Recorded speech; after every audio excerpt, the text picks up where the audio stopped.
There have been so many disappointments and failures for the Marvel Cinematic Universe over the last few years, whether it's at the box office or whether it's on failing Disney Plus, that it sometimes is hard to remember what's coming next. Even Bob Iger admitted this himself, that they're putting out too much garbage, that they need to slow down when it comes to the MCU. But if you had lost track, don't worry. Marvel was quick to remind everybody that the next big flop from the MCU is The Marvels. It's still coming. What was originally planned as a standalone Captain Marvel sequel that then got changed multiple times, went through big delays and reshoots to try to make everything right, but nevertheless, this movie is coming out in November, and it doesn't look like it's going to go very well for them. We talked about these first few trailers that came out. This is the first one, had more dislikes than any movie in the history of the Marvel Cinematic Universe, at over 800,000 dislikes to only 500,000 likes. The one thing that did stand out, I guess, was Brie Larson's outfit from this entire thing,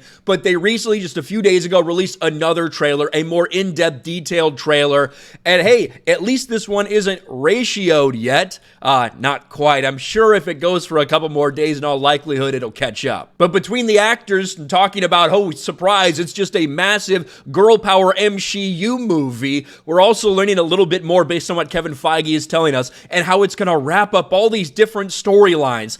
Unfortunately, so many of the storylines that it's wrapping up are for things that people just straight up are not interested in. And it is just confirming that once again, the Marvels is going to have so little interest, it might end up being the biggest MCU flop of all time. Captain Marvel 2 will act as a sequel to these 5 MCU movies and shows confirmed from Kevin Feige.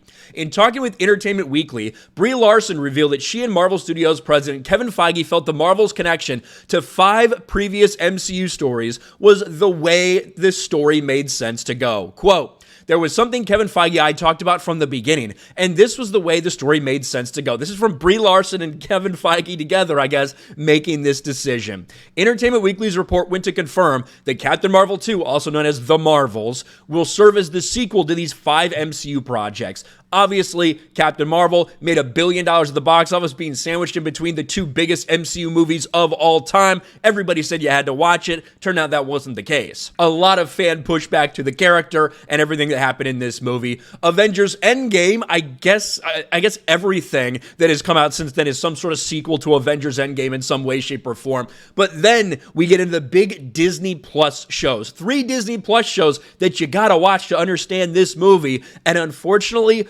not many people have watched these things. WandaVision is the first one. Now, WandaVision was the first MCU show to come out. People were kind of interested to see where it went at first, but by the end, they were really let down by this show. But it did introduce you to Monica Rambeau. Of course, the next one is Miss Marvel. This show has the distinction of being the worst watched show for Marvel on Disney Plus by a long shot. For a while, it was by a significant amount. People did not tune into Miss Marvel. The people that did, the people that it was made for, I guess they seemed to be okay with it, but the problem was no one was interested in this character.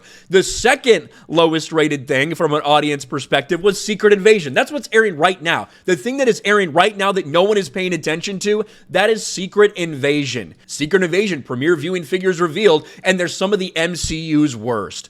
So you are trying to make people care about this by talking about how it's connected to all these different things. The problem is the majority of things that it's connecting to, people don't care about. The Disney Plus series for them have been a nightmare. Really, the only one that you can look at and be like, wow, those numbers aren't impressive, has been Loki. That's about it. We'll see if Loki season 2 has those same kind of numbers. I don't think a lot of people are expecting it to. But the fact that this is one of the big selling points, hey guys, we're connecting it to some other things you care about, right? Well, so many of those shows, one, people haven't fucking watched. Like, the majority of people out there, the majority of people that would be in the MCU viewing audience, they don't know who Miss Marvel is, they probably don't know who Monica Rambeau is, and they aren't watching Secret Invasion because no one is. In all likelihood, this is a movie that's going to end up somewhere in that range that Ant-Man and the Wasp Quantumania made, that $450 million worldwide. It would be another massive loss for the Marvel Cinematic Universe and for Disney, but at this point, that kind of looks like where it's headed. It's certainly, I don't think it's going to entice very many people people that these are all the things that it's going to be a sequel to. We're going to wrap up all these storylines. I don't think that's going to work in this instance. What do you guys think? Let me know in the comments section below. Smash a like button, subscribe to the channel, ring the bell for notifications, share this video out there, and I'll talk to you later.